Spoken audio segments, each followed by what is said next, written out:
નવસારી શહેરમાં શ્રમિકોના જીવને જોખમમાં મૂકતો એક વિડિયો સામે આવ્યો છે। આ વિડિયોમાં મોટી સંખ્યામાં શ્રમિકોને જેસીબી મશીનના આગળના બકેટમાં બેસાડીને જાહેરમાં પરિવહન કરવામાં આવી રહ્યું છે। નવસારી શહેરમાં શ્રમિકોના જીવને જોખમમાં મૂકતો એક વિડિયો સામે આવ્યો છે। વિડિયોમાં સ્પષ્ટપણે જોઈ શકાય છે કે મજૂરો માત્ર બકેટમાં જ નહીં પરંતુ મશીનના અન્ય ભાગો પર પણ બેઠા છે। આ પ્રકારનું પરિવહન કોઈ પણ સમયે ગંભીર અકસ્માતને નોતરી શકે છે અને શ્રમિકોના જીવને જોખમમાં મૂકે છે।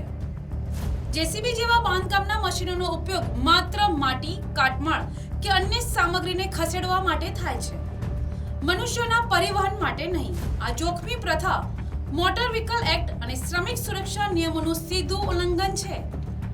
એક નાની ભૂલ કે અચાનક બ્રેક લાગવાથી પણ શ્રમિકો રોડ પર પડી શકે છે, જેનાથી જાનહાનિ થવાનો મોટો ખતરો છે। આ દ્રશ્યોએ સલામતીના નિયમોના સરેઆમ ઉલ્લંઘન પર ગંભીર સવાલો ઊભા કર્યા છે। એક જાગૃત નાગરિક આ વિડિયો શૂટ કરીને સોશિયલ મીડિયા પર વાયરલ કર્યો છે।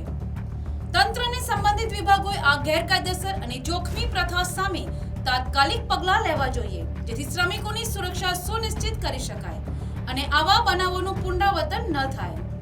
Bureau report, NTC news, Navsari.